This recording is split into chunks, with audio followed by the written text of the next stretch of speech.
tell me YouTube is so awkward when you don't have a background because you're moving. Welcome guys, what's up? Welcome back to my channel. I just said welcome twice. My name is Haas. I am Master Trainer of Raise the Bar Training, and I am starting to build my YouTube again.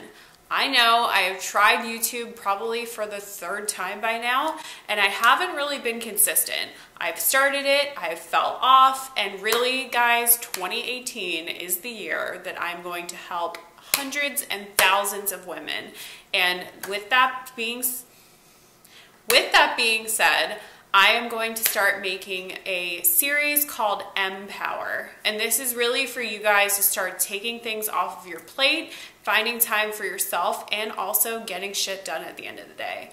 So a lot of people on YouTube have like Boss Babe series, I don't know, playlists that they have, but really Boss Babe has become so like trendy to the point where it's like losing its meaning. And really I feel like with EmPower, first of all, it has my name in it, so why wouldn't that word be dope? And second of all, it's really showing that Wonder Woman mentality, which is like what Emily Duncan talks about, which I will leave her stuff below. She's another amazing YouTuber, but really not trying to steal her vibe at all. What I'm saying is EmPower means to me is walking in the gym, walking in the office, walking in any environment that you have to be in on a daily basis and just feeling empowered. Feeling like you have this confidence that you deserve, that you own, and that you're gonna take with you the rest of your day. But with that being said, I just wanted to get in today's video. This is all about finding how to take things off of your plate. So really the steps that I follow to make sure that every single thing, down to who I am calling, where I am going to meet a friend for coffee, like who is that friend I'm meeting up with, even a project that I take on, that everything is done with the intention of moving forward in my business, you know, relationships that matter the most to me. So that would be obviously me and Grant, as well as my family, and honestly, a few close friends. If anything, I have 2 or 3 like ride or die best friends, but other than that, like I pretty much am independent. I don't like go with the crowd just to like have company. There's people that I've worked with in the past that are very, very negative. They would just sit there and complain about their life and they would never do anything to change. So I can't surround myself with those kind of people anymore. So I very, very quickly shortened my list of friends and people that I was going to spend time with. So with that being said, the third thing that I do is really just make sure that my mindset is right the entire day. So that means that I'm frequently taking breaks, that I have enough time in my schedule to have some me time. And if those 3 things aren't being fulfilled, career-wise, relationship, and myself, then that means I'm overextending myself, overcommitting to the point where I'm not going to be able to show up fully. So really what I look at is I open my planner. I use the Passion Planner, by the way, which, one second, my other bag, but I will leave the information for the Passion Planner below. This thing is fucking amazing. I love the Passion Planner. I will have a whole other video about it, but basically I found it on Amazon, and the reason why I chose it is because it really makes sure that you're using your time wisely. Each month even, it has a reflection section for you to ask yourself, was I using my time as efficiently and as effectively as I could be?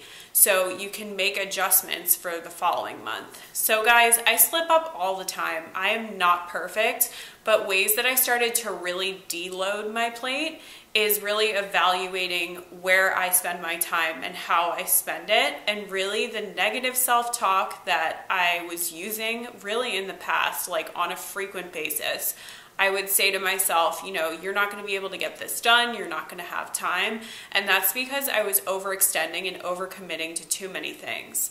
So step number 1 is to get out your planner. Open that baby up. Let's see what you are writing down, that 20 thing list. What are you writing down and why are you committing to it? So that's really the next question I ask myself. You know, if it's not something that is going to contribute to those 3 categories to move me forward in my business, maintain my personal relationships that are important to me, or give back to myself, which is, you know, making mental breaks throughout the day as well as having a solid morning routine, then I'm overextending myself.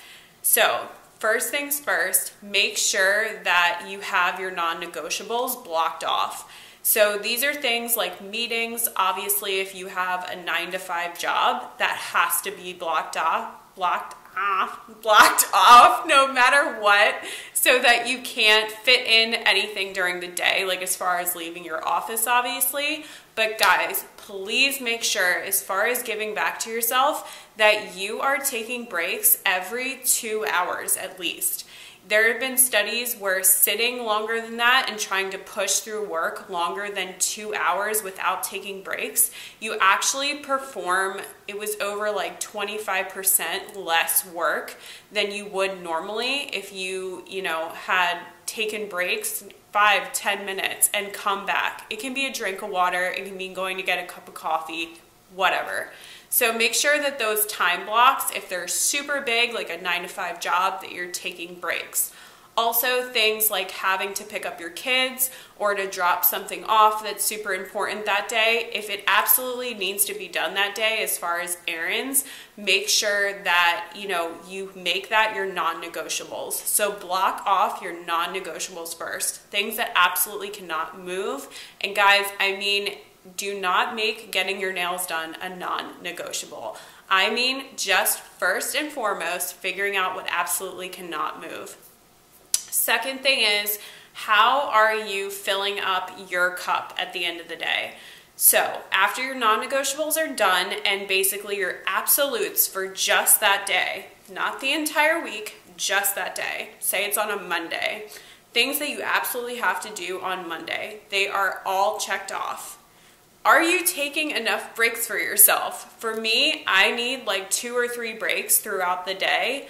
Maybe like one long one for like eating lunch, but 2 or 3 in between to like check my phone. Maybe after I shoot my video, checking my email or, checking social media just for fun. Guys, I really want you to take that mental break where you're not like thinking about what you're doing really. You're just like scanning through your phone. Maybe you're taking a walk outside for 5 or 10 minutes and coming back in. Especially when I have such a sedentary job, I need to work and also move as much as possible. So with that being said, find little buckets throughout your day where you could be stepping outside. I said, go get water, go get coffee, whatever, obviously in your office, but I mean things that you could be doing as far as winding down at night. If you have something to do like meal prep for the next day, how could you pair it with watching your favorite TV show or maybe listening to a favorite podcast? How could you make these things more enjoyable so that you're filling up your cup without necessarily adding time onto your day? So really the third thing is, where are your relationships? Where are you spending time with your kids? Where are you spending time with your boyfriend? Where are you catching up with your mom on the phone? Calling your sister, calling one of your best friends? Where are you doing these things?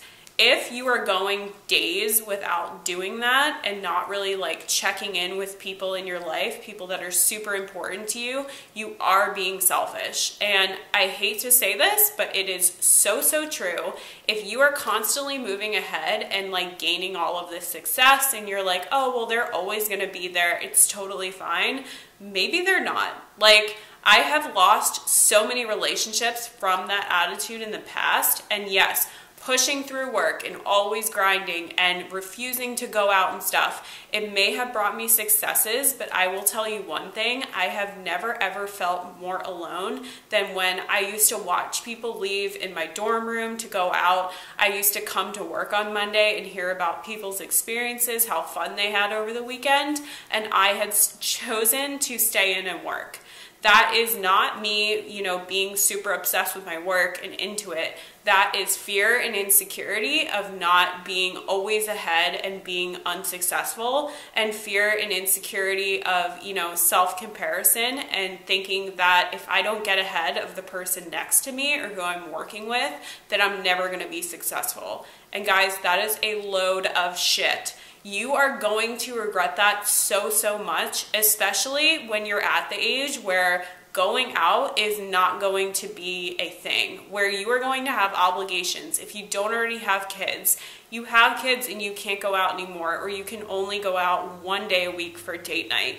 You don't want to live your life like that. If you are still young and you're watching this, please take advantage of your age. I know that I'm still young and I talk like I'm 40 years old right now, or 50 or 60, but guys, like, you can still go out then. It all comes down to time management, and this is what I am truly passionate about helping people find, is more time for their self and more time for balance. Because guys, I've learned from my mistakes and I know where I fell short and where I look back and wish I had so many more experiences than always trying to get ahead in my work. It was some of the loneliest years of my life, and I wish now that there was somebody like myself to really, you know, bring this to the table and really draw attention to how important like going out and balance contributes to your self-care and also maintaining your relationships. So guys, you may have noticed by now on your calendar all this extra bullshit that you've been committing to, you know, volunteering for this or going to that class tonight or whatever. Guys, is this really necessary? Yes, working out and contributing to your fitness is amazing, but is this something that you promised a friend that you feel obligated to do because you told her 2 weeks ago? Is this something that you're not really into and that you're just doing out of straight obligation? Any of that shit that falls into that category, take it off your planner now. And if this is something that you are trying to do all in one day that could be done on another day but has to get done at the end of the week, put it on another day. Stop trying to make everything happen in one day. It's not going to happen. What was that saying? Oh, stop trying to make fetch happen. It's not going to happen. Noted and quoted. Best movie ever. Shout out to anybody who loves Mean Girls. But having said that, I hope you guys found this video helpful. Sorry guys, I'm just like so excited and passionate about people freeing up their schedule.